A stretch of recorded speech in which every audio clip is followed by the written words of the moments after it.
કલાકાર તરીકે એવું છે કે ઘણા મોટા મોટા લેજન્ડ કલાકાર લાઈક દિલીપ કુમાર કે પેન્ટલ આ બેના નામ હું એટલે લઈ રહ્યો છું કારણ કે એ લોકોનું કંઈ ભાષણ હતું અને કલાકારો માટે વર્કશોપ જેવું હતું ત્યારે હું ત્યાં ગયો હતો ત્યારે એ લોકોએ કહ્યું હતું કે artist should be always clean shave.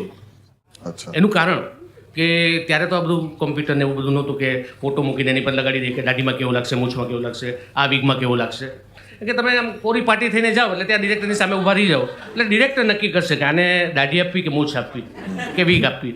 એટલે એ માટે એમ કે તમે ટાઈપકાસ્ટ નથી જાઓ. લાઈક આજે કોઈ કે ભાઈ મનનભાઈ દેસાઈ કેવા લાગે તો દાઢીવાળા એટલે ઇમ્પ્રેશન શું થઈ સાહેબ?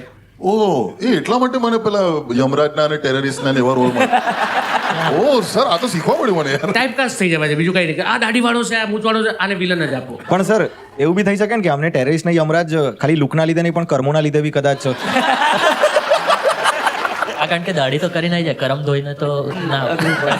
કારણ કે ચોર બનીમાં જ્યારે ટેરરિસ્ટ બન્યા ત્યારે ક્લીન શેવ હતા. હા બસ આનું ટાઇટલ નેગેટિવ હતું ચોર. ચોર બની થનગાટ કરે ટાઇટલનું નામ હતું બહુ એમાં ટેરરિસ્ટ બન્યો હતો. એપ્ટ કાસ્ટિંગ કહેવાય.